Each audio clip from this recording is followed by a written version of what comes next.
حضور خاتم النبیین صلی اللہ علیہ وسلم کا پاک فرمان ہے، ایک مومن جب کسی مومن کو ملتے ہوئے سلام کہتا ہے اور اس کا ہاتھ پکڑ کر مصافحہ کرتا ہے تو ان دونوں کے گناہ اس طرح جھڑنے لگتے ہیں جیسے درخت کے سوکھے پتے جھڑتے ہیں۔ جب بھی دو مسلمان ملتے ہیں اور ایک دوسرے سے مصافحہ کرتے ہیں تو ان کے جدا ہونے سے پہلے انہیں بخش دیا جاتا ہے۔ راہ چلتے ہوئے ایک آدمی نے دیکھا کہ رستے میں ایک کانٹے دار ٹہنی پڑی ہوئی ہے۔ اس نے سوچا کہ اس سے کسی مسلمان کو تکلیف پہنچ سکتی ہے، لہٰذا میں اسے رستے سے ہٹا دیتا ہوں،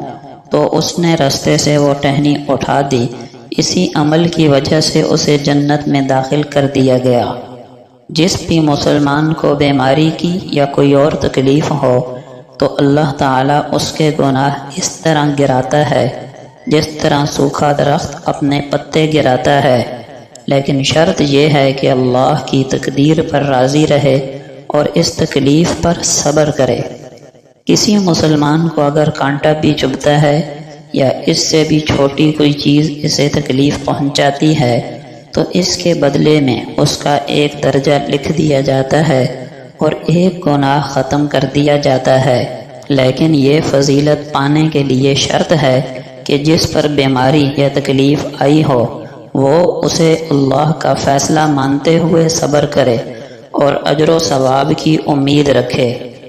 جو شخص اپنے مسلمان بھائی کے پاس عیادت کی غرض سے آتا ہے تو مریض کے پاس آ کر بیٹھ جانے تک جنت کے پھل چنتا رہتا ہے، پھر جب وہ بیٹھ جاتا ہے تو اس پر رحمت سایہ فگن ہو جاتی ہے۔